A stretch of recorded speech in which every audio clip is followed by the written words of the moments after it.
Welcome to the Audiobook Lovin Podcast, discussing all things audiobooks with the authors that write the stories and the narrators that perform them. Brought to you by Viviana, Enchantress of Books. Hi, everyone. Welcome to Season 5, Episode 13 of the Audiobook Lovin Podcast presents Enchantress After Dark. This is a new series with the same great content, just a wee bit more intimate with our guests. In the past 2 years, we've been the official podcast for the Allure signing in 2022 and Readers Take Denver's convention in 2023. And I'm thrilled that we are the official podcast for Darkstar Con in this year, 2024, happening August 29th through September 1st in New Orleans. And guys, if you haven't gotten your tickets, make sure to get those. It's a book convention focused on audiobooks and what's the next best thing happening in the audiobook world. Visit their website to learn more about this event and the signing authors and narrators. Today, I am chatting, and I am so excited to talk to author Violet Taylor. Thank you for being here. Yes, thanks for having me. How about we start with you telling us a little bit about yourself, how long you've been writing, and how you got started? Sure. So I'm Violet Taylor. I write paranormal and monster romance, and I am actually a little bit of a newbie in the indie author scene. My first book, Frost and Fate, which is a wolf shifter romance, actually published in June of 2022. So I have not even been publishing for 2 full years now, but it has kind of been a whirlwind. I have 11 published titles currently, so we kind of just jumped on this bandwagon and ran with it. When you're into something, and then you go with it. I actually started writing during quarantine because I had a lot of time on my hands and I was reading a ton of books, a bunch of shifter books. And I just kept thinking, ooh, I have all these fun ideas that I would love to write. So I just started writing them in the notes section of my phone, not really thinking anything of it, right? Just like doing it for fun. And then eventually it's my husband who was like, why don't you finish that and actually send it to an editor or do something with it? And so I was like, oh, I didn't even think that was really an option, Mm-hmm. And then I did it and found a great editor and self-published. And then we just been going wild from there. Yeah. Wow. 11 books in like 2 years, girl. I don't know. Sometimes I think back, I'm like, how did this happen? Yeah. You're setting precedents. That's what I'm saying. The moment you only publish so that's an average of let's just go round number of 10, like 5 books a year. The moment you go into 4, people are going to be like, girl. Yeah, I know. I feel like I have 5 full lengths and 6 novellas. And I feel like I have slowed down a little bit because I'm working on 2 different full lengths right now. And so people are like, where are the new books? I'm like, y'all, I cannot just pump out a book every month. But I definitely know they expect a lot from me now and to keep up kind of that pace that I set.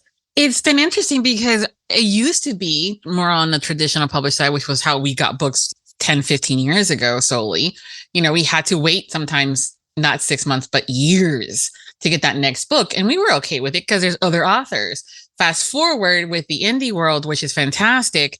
It's like, when's the next book? And I'm like, it took me 6 months to write this one. It just released yesterday. But it must be fun to get those notes though, because, from fans, right? Yes, it is. It is funny, though, that it takes months to write and you're tediously working on a scene. It takes like a full day to write this scene, this and that. And then the readers tear through it in like minutes. I mean, just minutes. They have already read through it. In a few hours, they're done. And they're like, what's next? And you're like, girl, I just spent months working on that. It's so true. I do think there's kind of a weird going on right now in the indie world with people expecting sequels to come out faster. I definitely feel like there's more pressure to get more books out, whereas people had more patience in the past, I think because they had to. I have definitely seen people pushing to get books out and then also sometimes being unhappy with a book that they felt was rushed in terms of sequels. So we're kind of at an interesting place where the readers want more, but then sometimes the quality feels like it's not there for some of these sequels. And so it's kind of like, what do you do? Do you hold out, take that time, or do you get it out while you're hot? Do you get it out while people are excited? So I think that's kind of everybody's struggle right now with publishing. It is. I think it's actually a great conversation too. We've been having it for years about that. I would much rather you take 6 months, a year, however long it takes you, because life happens. Right. You got to sleep sometime. And I would much rather you take the time and give me a story that is satisfactory, that it's like, oh my God, and that worth the wait, versus getting it in a week and saying, yeah, if you just like wash, rinse, repeat, changing the name of the characters, what's going on? Right. Absolutely. Yeah. And I think it's just a matter of kind of like having those conversations again sometimes with the public. And I've done it here on the podcast. I'm like, guys, let Violet write the book. I can give you like 50 gazillion other names of authors that I love and adore that you can catch and wait on until she gets the next one. Sign up for her newsletter. She will tell you where she's at in the process via the newsletter. She will tell you when it's up for pre-order and stuff like that. So guys, there's enough time. Absolutely. And there's a lot of authors out there. There are so many. And there's more. I think constantly I'm reminded there's more than just the few authors who are really trending right now, which is great. I'm always so excited for any author who starts trending and getting up there.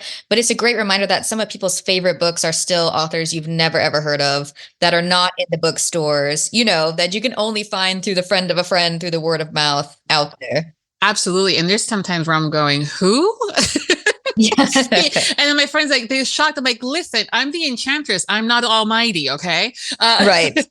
There is no way in hell that it's possible to know every single one of y'all. And, because these are so many things that are being produced. I'm excited when I learn a new name. I add it to my book of like, check them out kind of thing. Right. Yeah. So it is fun. So when you were talking about writing paranormal, and you also said monsters. Yeah. Growing up in this industry where, paranormal traditionally meant more like shifter wolves and, vampires and things like that. Monsters are now something that's relatively newer. What kinds are your monsters like? Great question. So yes, so it was almost like shifters, wolf shifters, like the gateway into monsters for me, right? Because they're monstrous, but they're still so human, right? Because they have a human side. They're oftentimes human more often than they're in their animal form, right? Mm-hmm. But my first monster story that I released was called Scream for the Scarecrow.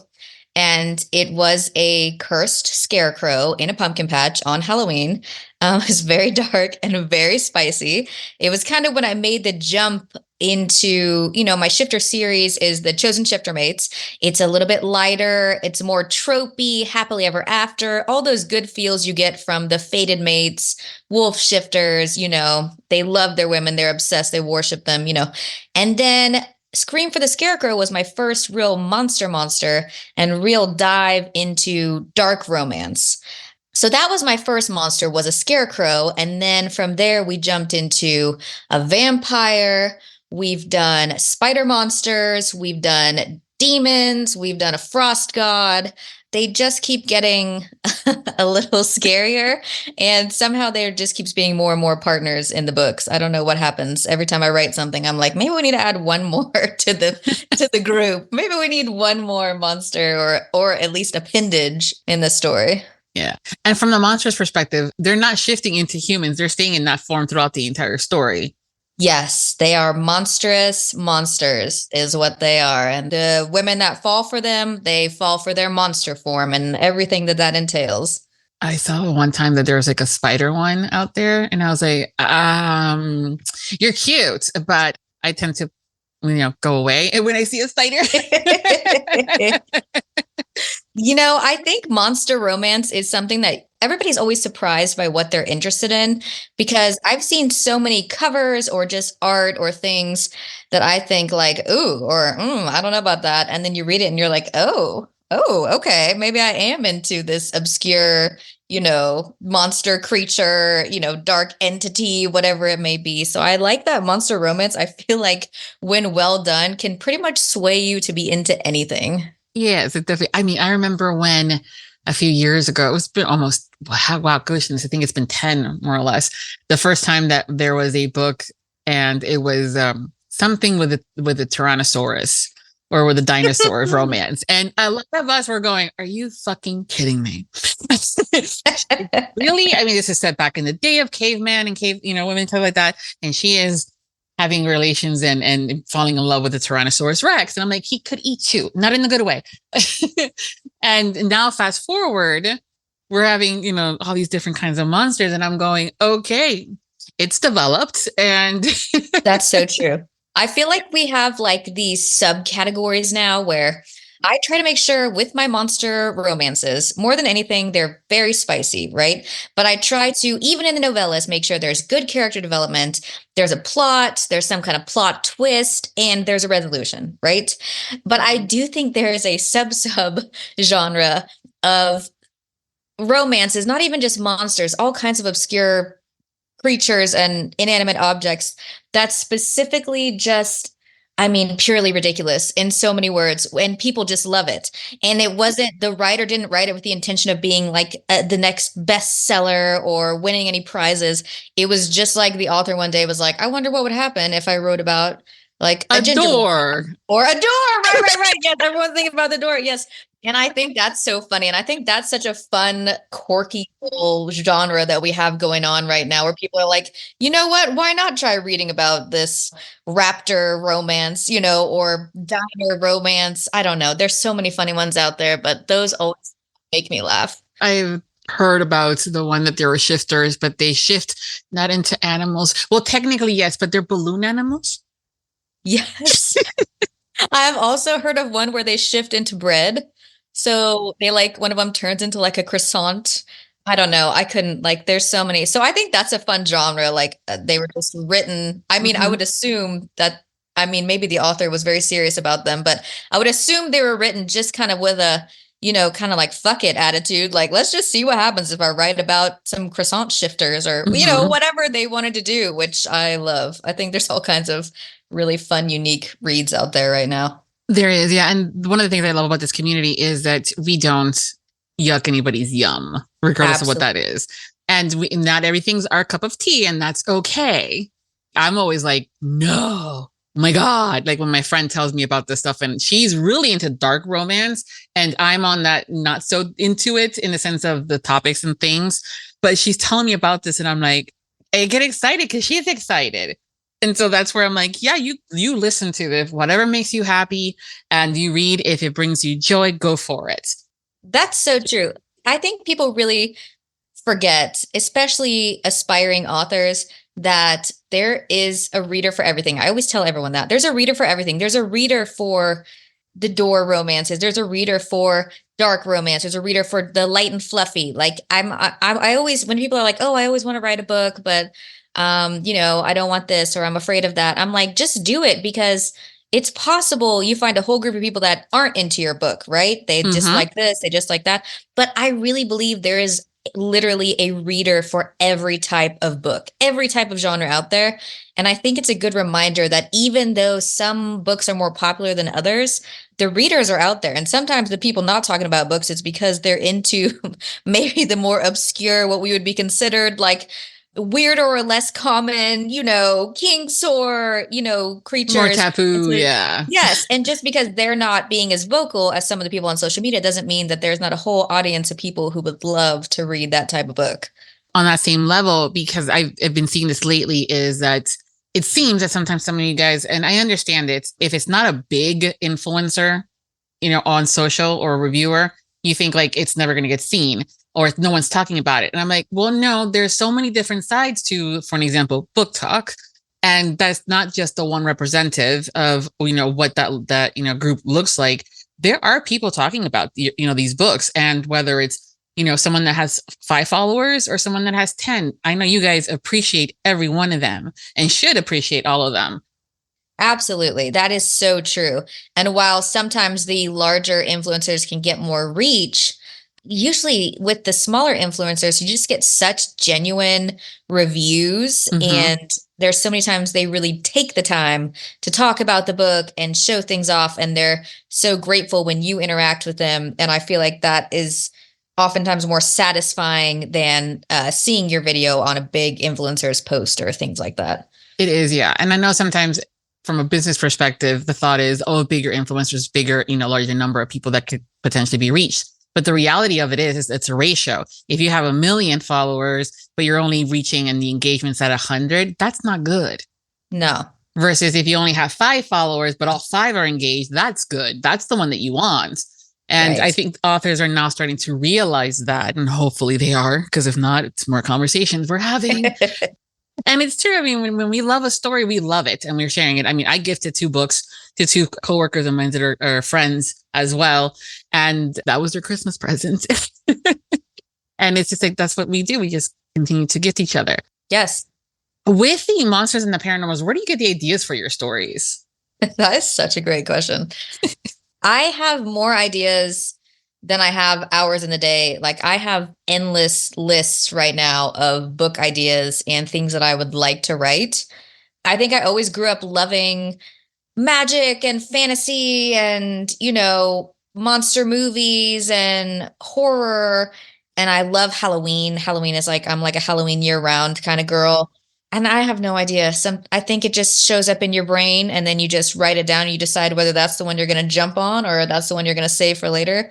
So I don't know. I think I'm a big weirdo and I just have all kinds of weird stuff in my brain. And I happen to find a place where I can make use of it and turn it into something. I mean, here you are listing up a bunch of stuff. I'm like, yeah, we could totally be like BFFs. And you're like, I'm a weirdo. And I'm like, well, fine. So am I.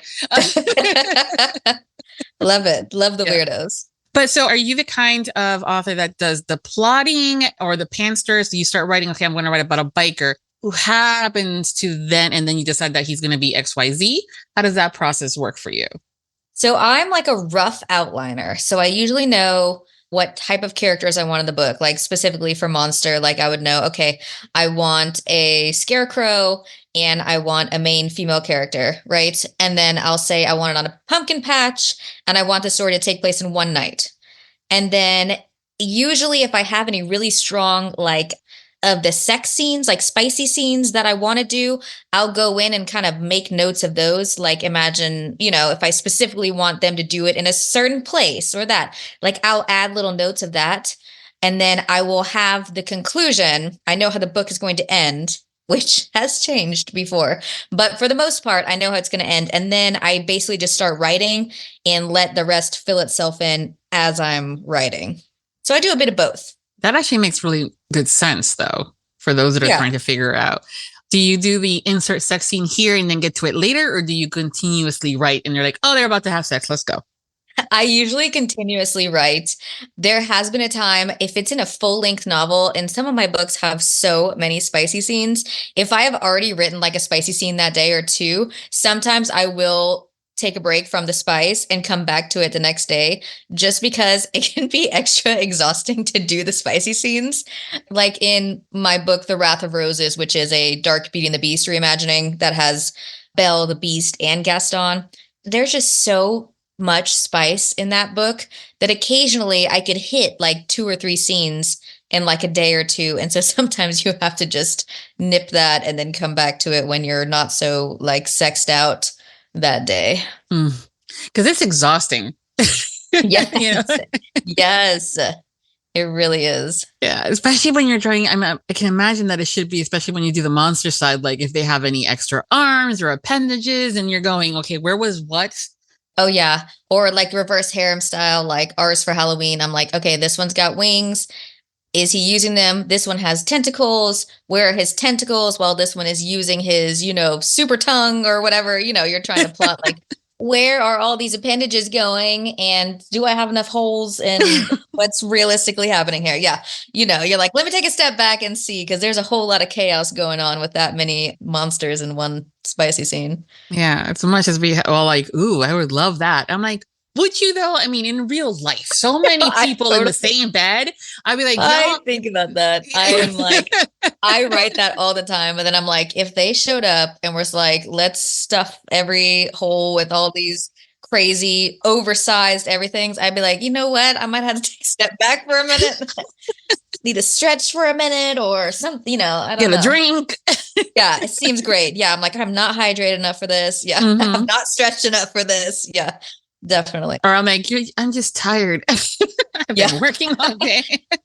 Can we take a break and come back to this in a few hours? Yeah, with as many as you guys are in this room, who did the dishes? Who's done the vacuuming? Maybe after all that stuff is done, we'll have some sexy time. Absolutely. What are the favorite kind of scenes for you to write? Is it the banter, some of the sexy stuff? Is it with that first meet cute kind of thing, like when they first meet up? I love banter. I always try to squeeze comedy into all of my books, just because I usually tend to have at least one or two of those characters who are the comedic relief, and I really enjoy writing those. But I think my favorite types of scenes are action scenes, because my favorite types of books, like some of my favorite series, are all Star Wars based. And something I love about those is the way that they write the action. And so whenever I get to a big fight scene, or, where magic powers are being thrown around, things like that, I love writing the action stuff. That is always one of the areas when I write that just seems to like fly out of my fingers when I'm working on it. Those are always can be fun too. It's, kind of get out some of that angst that you might need for the day. Yeah. Yeah, my favorite's a banter when, you have a strong heroine that can kind of keep up or put them on their toes kind of thing. It's just, I'm like, I love when that happens. Love it. I'm just, and also when they're sarcastic, probably because I'm sarcastic. But anyways. Right. Oh, yeah. I mean, our personalities absolutely pour into our characters. I mean, there's so many times my husband reads that and is like, wow, you literally wrote yourself just then. Like, literally had a conversation with yourself in that. I'm like, oh, caught me. Yeah. Has he had that moment where like, why are you writing about me or not, or does he think that every awesome, sexy monster is about him? Inspired by. Oh my gosh.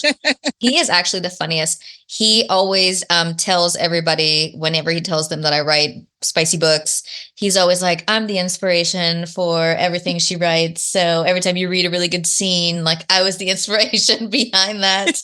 So he takes full credit for any creative, spicy inspiration in any book, which I absolutely love. And he's hilarious. And he'll read anything that I write. He reads everything. So he reads, like, he helps me plot, and he reads my first draft before it goes to the editor.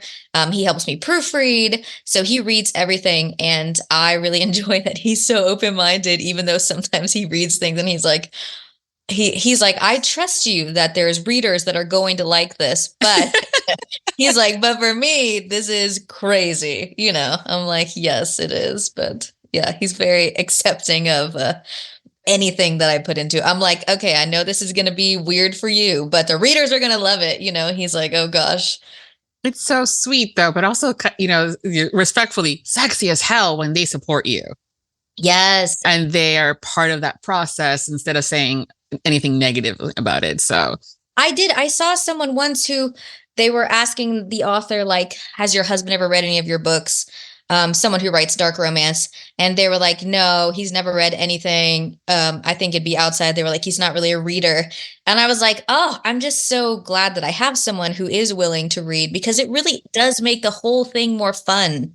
And occasionally he has some really good ideas to put into these. So he'll call them like our books when he's telling people. He's like, oh, we just finished writing this book. I'm like, did we just finish writing this book? So, but yeah, I do feel very lucky, because I know not everybody's partner is as open or willing to kind of dive in and help out, especially in areas that they know nothing about. I mean, he doesn't read monster romance. He's only ever read my books, so but he's always willing to jump in. Yeah, that's awesome. It's really one of those things where the support is so needed, and where you can bounce off ideas, and to be able to have it where if he says something funny, I'm like, oh, that's going to go in a book. Yes. And not just when he pisses you off, does that character get killed off all of a sudden? Oh, look what you did. Yeah.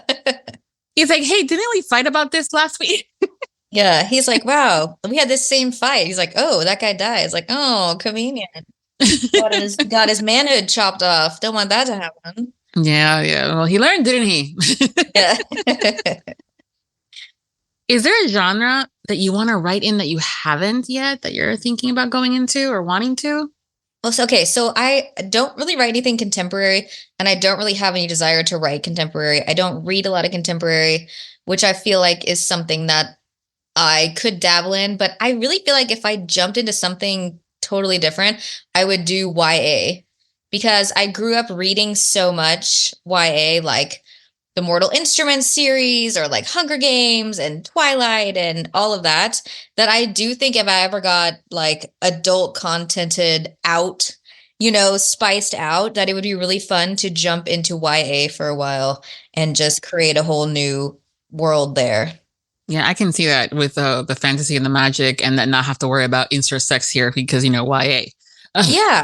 Yeah. I do think it could be like, I feel like that could be a good cure for burnout if it ever came to it, is jumping ship, and then kind of diving into something where there's so much less pressure almost. Mm-hmm. So that's always kind of in the very, very back of my mind. But right now I'm still like loving all the spice. But I do think it would be fun to write YA just because I loved it so much, reading it for so many years. Yeah. I mean, a lot of times, that's what people sometimes don't understand, that if you just take out the sex scenes and you still have a great story as it should be, you can insert that into, Amish, keep it clean, kind of like that. And, or even, the YA stuff, because at the end of the day, we want a good story. We just happen to like the spicier ones. Yes, absolutely. And I think it's good to know when you have a book that is story based with spice, or some books are purely written just as smut, which is also great. Mm-hmm. But it's good going into that also saying, like, I've seen authors that are like, hey, like, don't expect a detailed plot and, great character development. Like, you're going in, this is purely for the spice, So I think it's good to set those expectations for the readers as well, because there's also a genre for people who want pure smut. They don't care if it makes sense. They don't care if there's an actual plot. They're in there for the smut and the spice. Yeah. There's other people who want, they're less interested in the spice. They want the story. They want the characters. They want the plot, the world building. So I think just like pairing expectations for your readers is always important and helps everybody. That's also been a conversation in the author world with the readers, is like, we need to have that, trigger warning, just so we know what we're getting into or don't want to get into, and that's okay. Right. And I know that it was started because of social media and not trying to get banned, and the same thing with the zone and getting buried in the list. But we've always had erotica out there, which is smut. And then we had the erotic romance, which meant that it was spicier. People have kind of away a little bit from using those terms. And some people are like, so what is that? And then I've had to explain, like, I'm like, yeah, social media, things get like flagged, and on Amazon, they get flagged too if you use erotica, or they'll get buried. So they'll remove that on it. But it's always been around. As long as romance has been around, it's just now y'all are getting more creative. I will say that.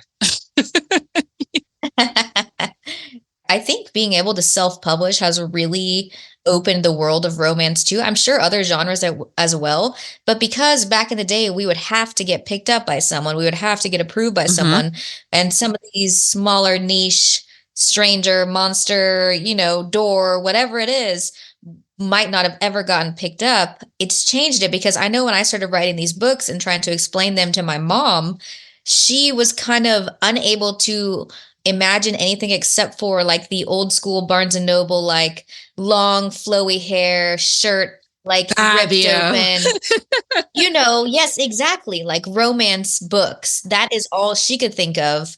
And that's all she kind of felt like existed for her. There was like some historical romances, and then like, I mean, I feel like it was a lot of historical romances. Yeah. And, I can see like the castle on the cover and the guy with the long hair. The pirate ship. Yeah. I tried to explain to her. She was like, I just have a hard time imagining that, because I never really saw that in like the bookstore. Yeah. I mean, we were okay with like, and not even in the bookstore, but even like seeing it like on TV, like Gargoyles, the show by Disney and things like that. We were going, he sounds really hot. And, the people were like, oh, is she crushing on him? And we're like, nah, because, he's a thing. Technically, it's gargoyle. And now fast forward, there's romance based on gargoyles. Yes. I love it. Nothing from our childhood is safe anymore. It really is nothing. I mean, I'm the worst of that. I did the Beauty and the Beast, and now I'm working on, I have several more of the dark fairy tale reimaginings coming out, all based on childhood favorites. And, I've seen people that are like, just leave the childhood stuff alone. I'm like, we can't help it. We can't help it. Now that we're older and we realize, that beast was looking like a snack in that movie.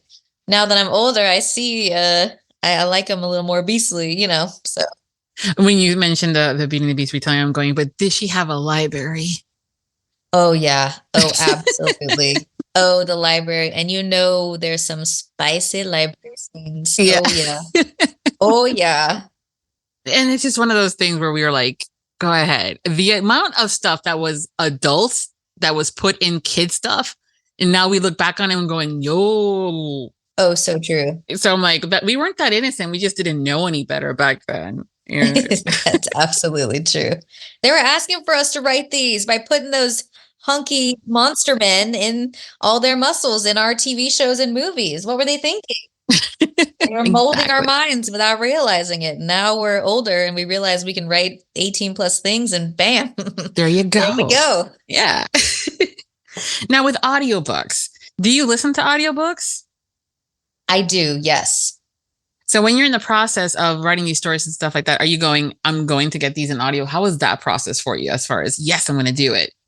So at the beginning, it did not occur to me. When I wrote my first series, the Chosen Shiftermates series, I pretty much was just writing as a total beginner, right? I didn't really think ahead that much in terms of, I knew it was going to happen in the series, but I hadn't thought about audiobooks.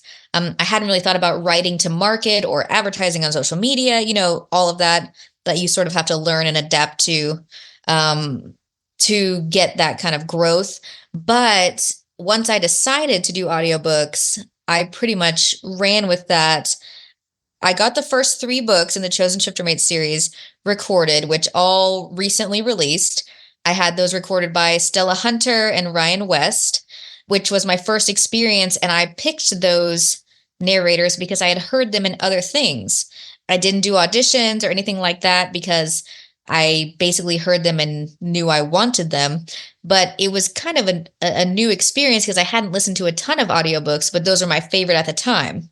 And so I got those made. But now that I got those made and now that I've seen I just read the stats of how audiobooks are growing faster than anything else, faster than paperbacks, hardcovers, ebooks, everything. It's audiobooks. I've been making more of an effort to plan ahead and get those made. And now the book I'm writing now, I have people in mind as I'm writing it, kind of like, ooh, I can already hear this character in this guy's voice. And I think that sort of helps to shape the story too, knowing that it's going to end up being heard.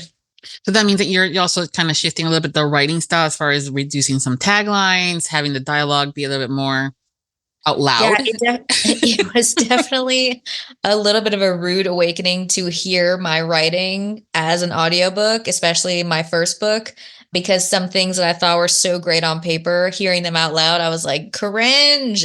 I'm just like, stop writing creamy thighs. Like, please don't ever write creamy thighs again, because every time I heard them say it, I was like, oh my gosh, I can't.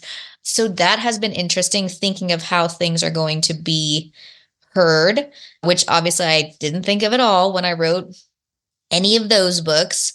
But it was better when I got The Wrath of Roses recorded, which is Troy Duran and Bridget Bordeaux, which that should be out in the next couple of weeks.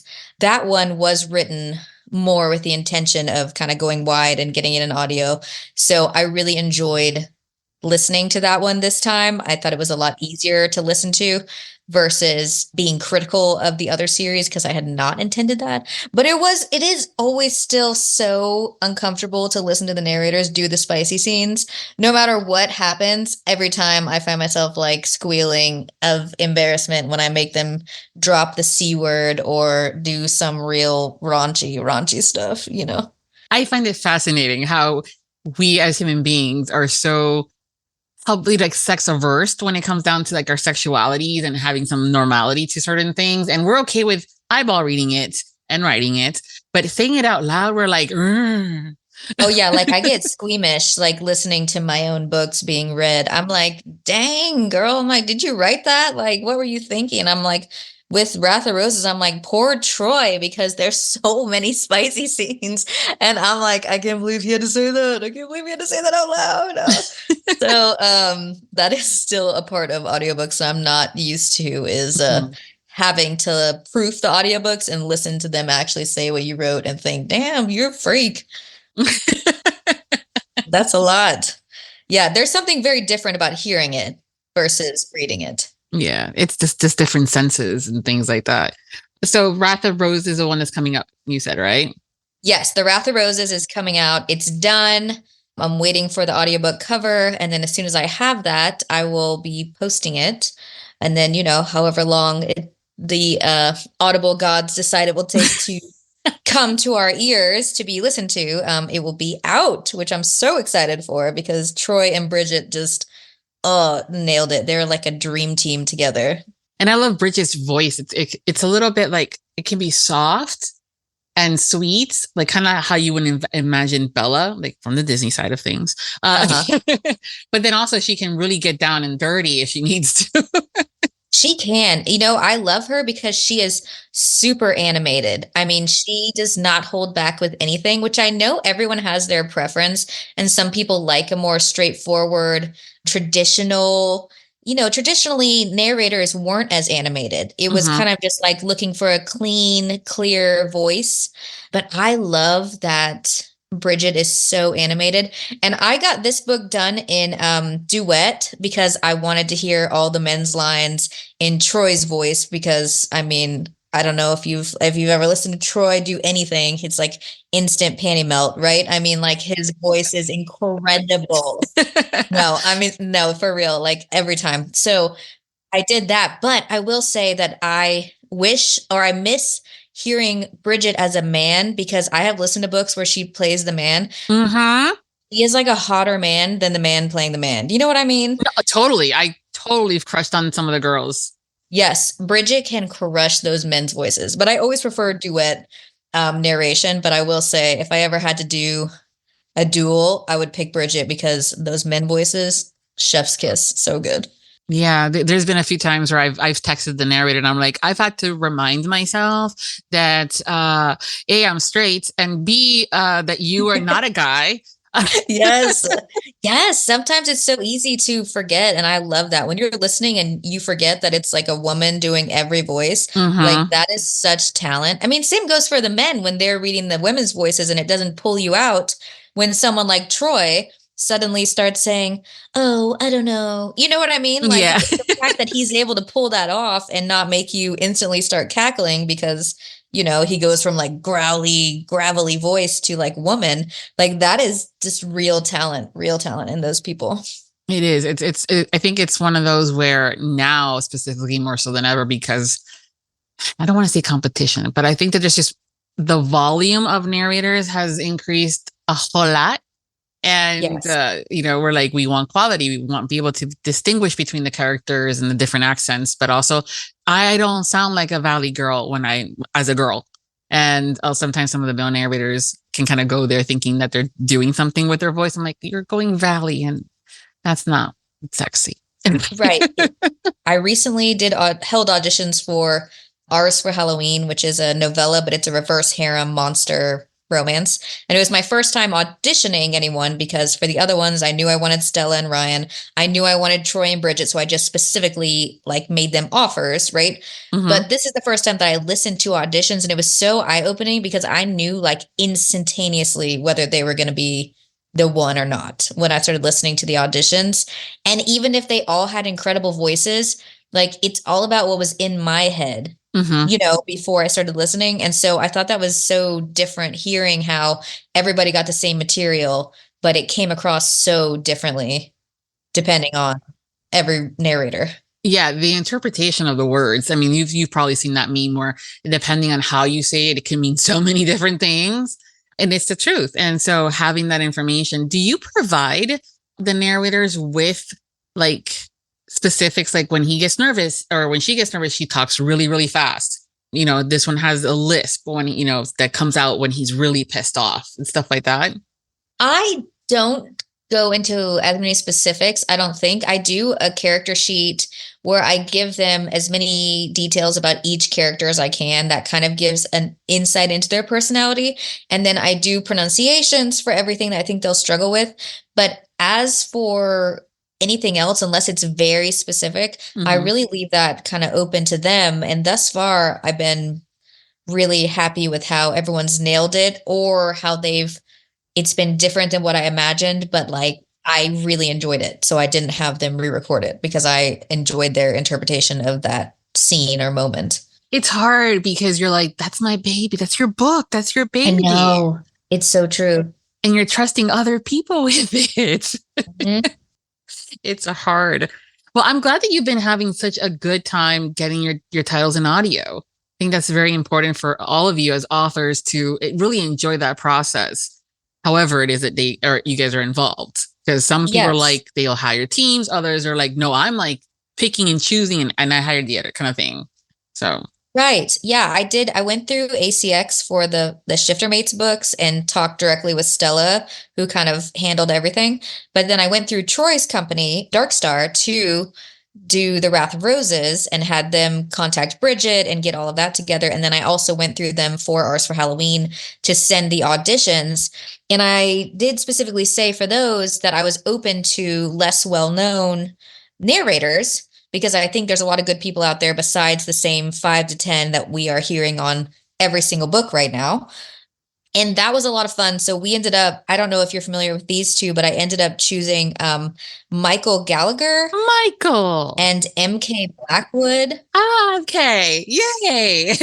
And Michael was totally new to me. He has a lot of titles out there, but he was new to me. And I just fell in love with his voice for this project. And then MK Blackwood, who I think she goes by another name sometimes as well.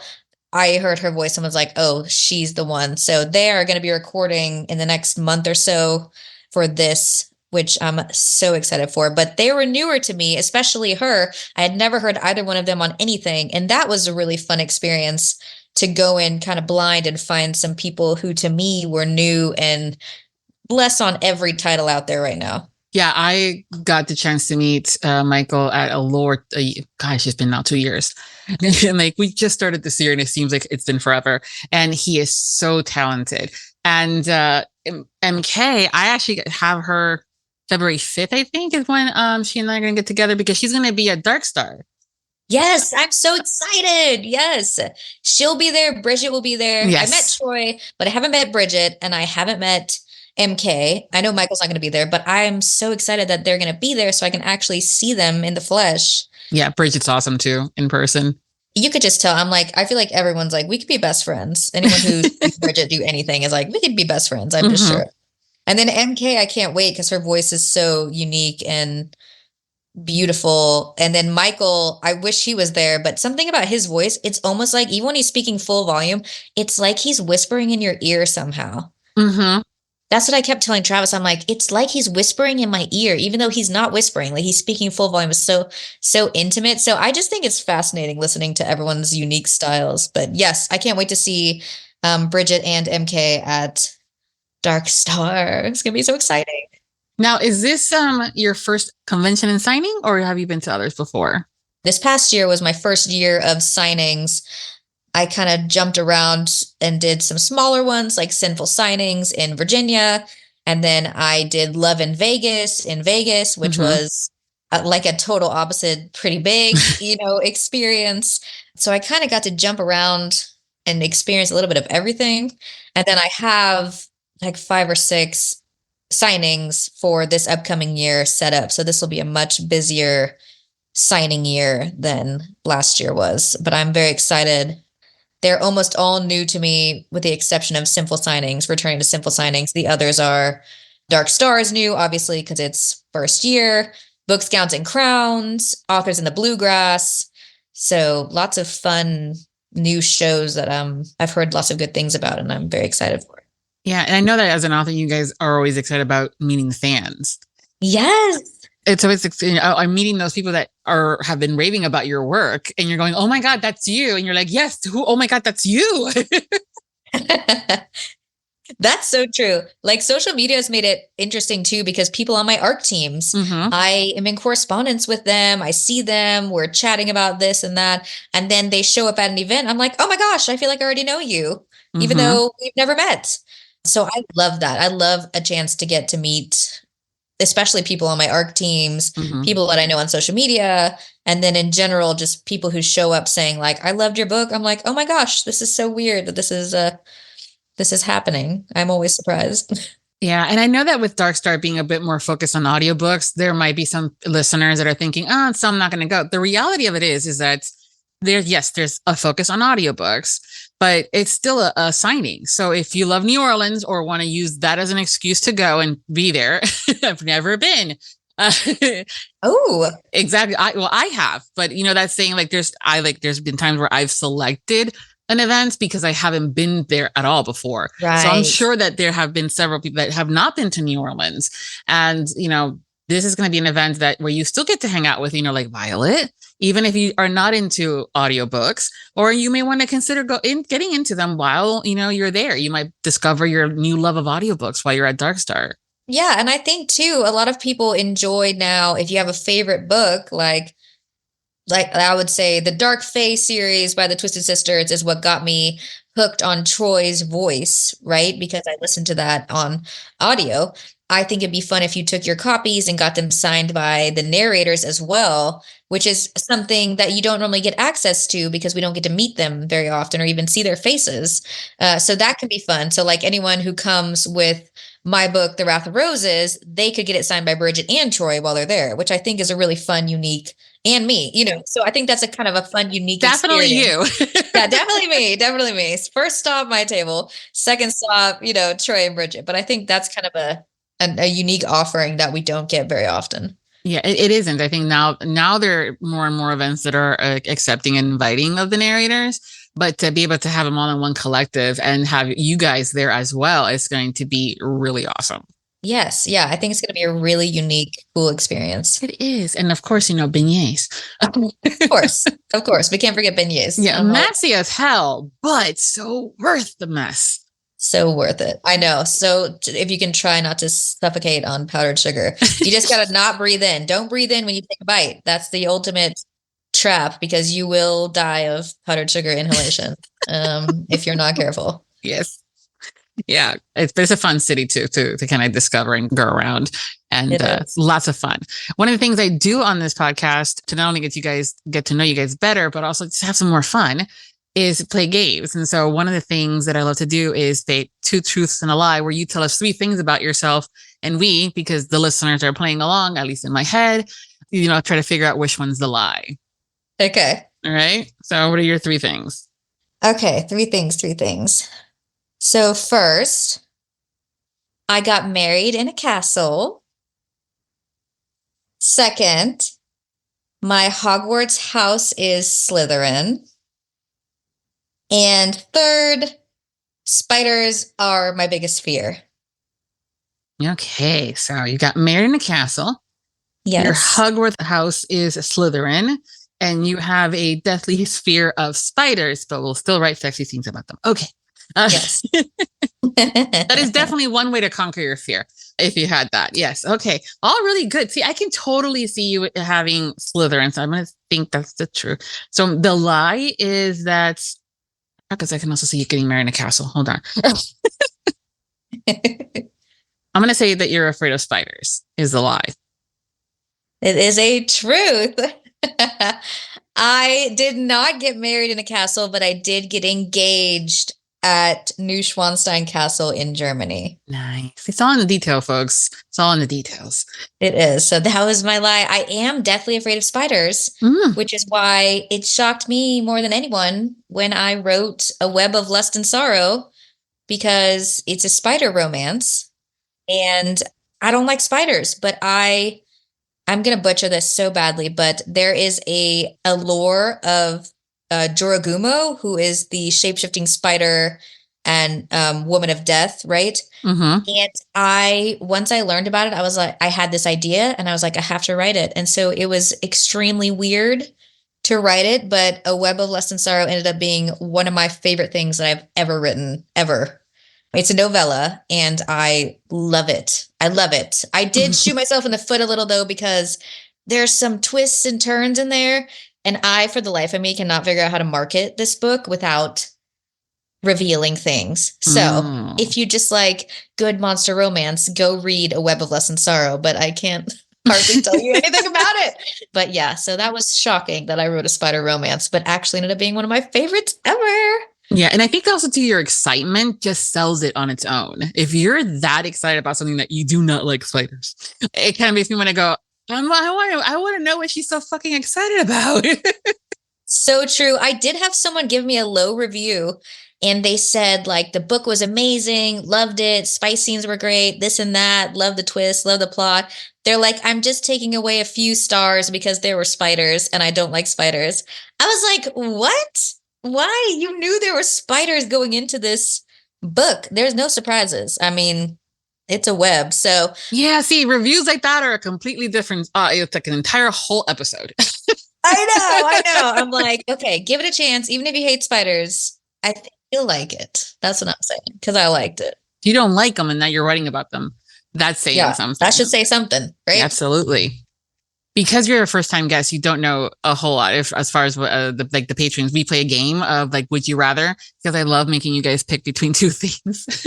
Okay. Oh, God. And that's where the would you rather, tell everyone your guilty pleasures or never partake into your guilty pleasures ever again question comes into play.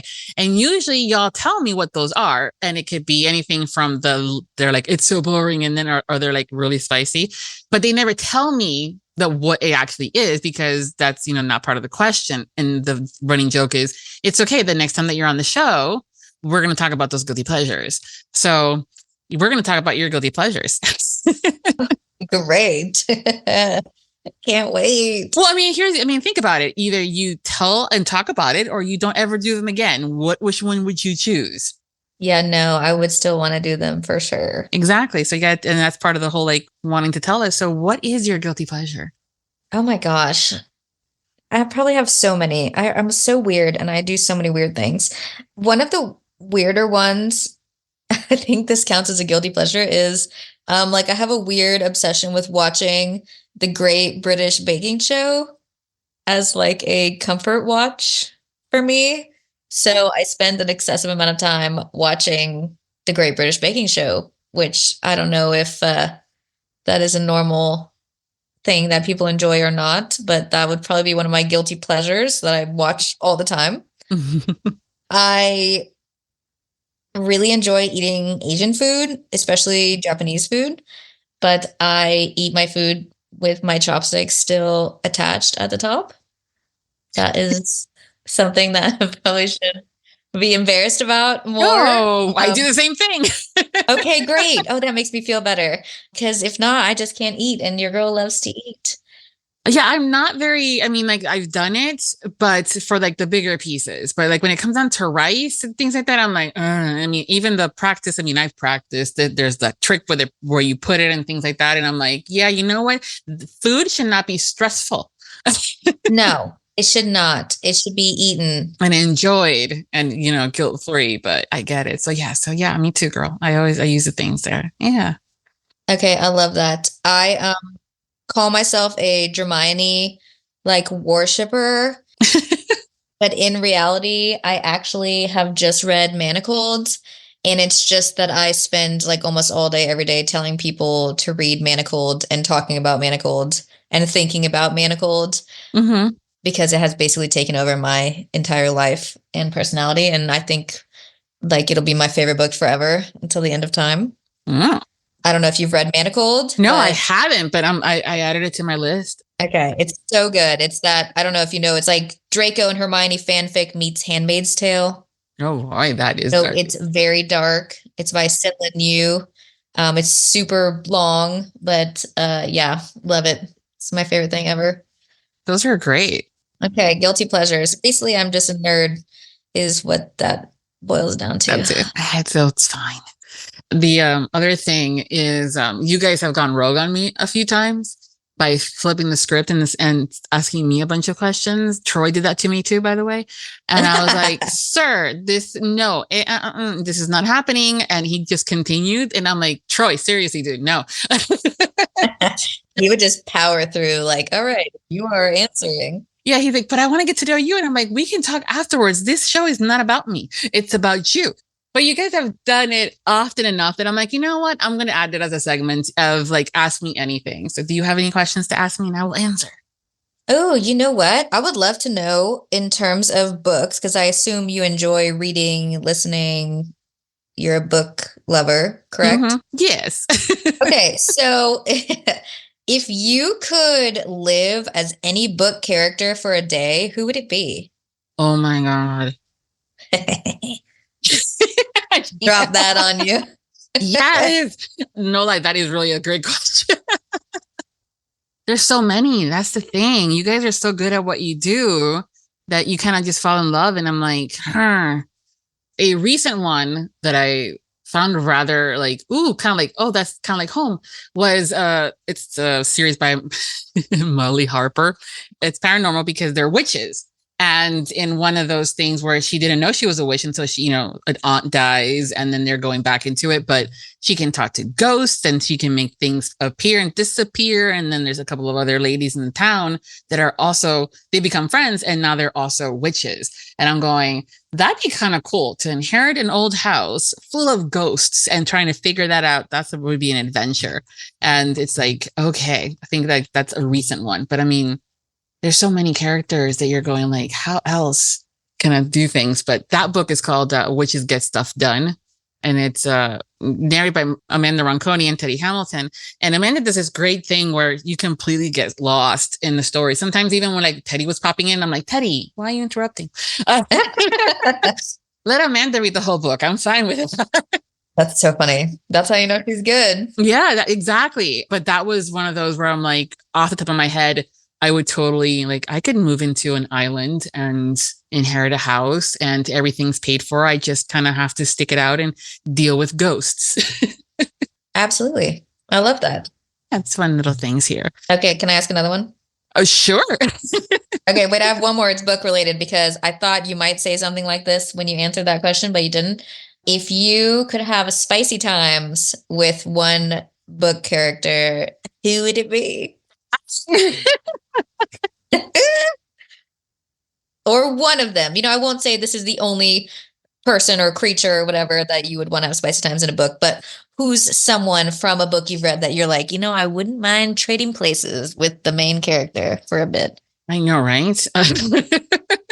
Now I'm trying to think because you're like, how many books have I listened to and read in these 15 years or more? Okay, so yeah, Danica Dark has a series called, she has 3 series, but it's the Madry one, her first series, where he is supposedly initially, it was a slow burn too, was supposed to like kidnap her and kill her, but it ends up that they end up having like a friendship and stuff and they're fated mates and everything like that. But everybody's like, he's so rough, he's so like, but it was also really sweet and tender to her, but also could have some spicy, like, not so tender stuff. And just the character too, where there would be like in public, but he would say something in her ear and kind of like do a little bit of a growl. And it's like, okay, stop. Oh, I like it. Okay. Oh, that's a good one. That's a good answer. Yeah. Thanks. I had to borrow that one about the character though. I'm going to be like, if you don't like this, blame Violet. Right. I know. She set y'all all up now. Yeah, exactly. Goodness. Okay. So before we go, can you tell us what you're currently working on and what's coming up next for you? Yes. So I'm currently working on 2 books, one of which is Shifter and Seer, which is the 5th and final book in the Chosen Shifter Mate series. So this will close out that series, which I'm very excited to finish that series because it was my first book series and, love that.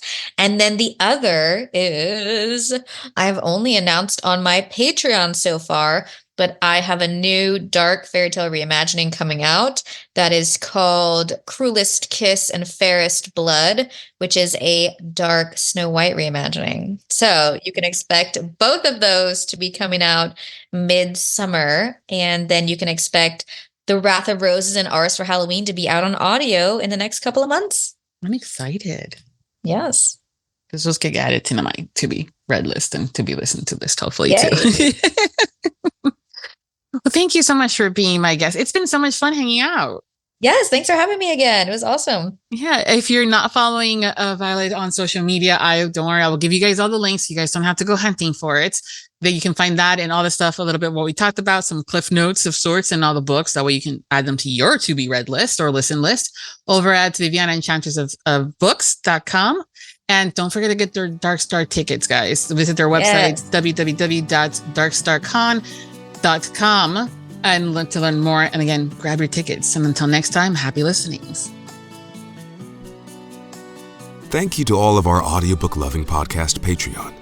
The Audiobook Lovin Podcast has special Patreon access levels. Join today to receive benefits including early access to episodes, shout-outs, special exclusive content, and much more.